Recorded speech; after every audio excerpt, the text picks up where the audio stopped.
Quick video today just to check on the status of the Jerusalem artichokes that we planted from store-bought tubers.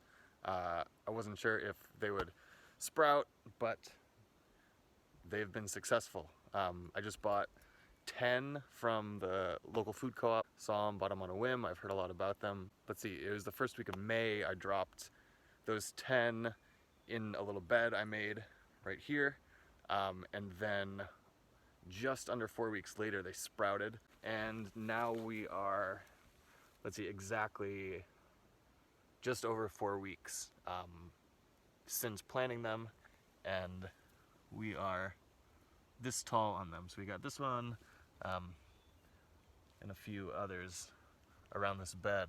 So, and there's Henry. He's doing a great job.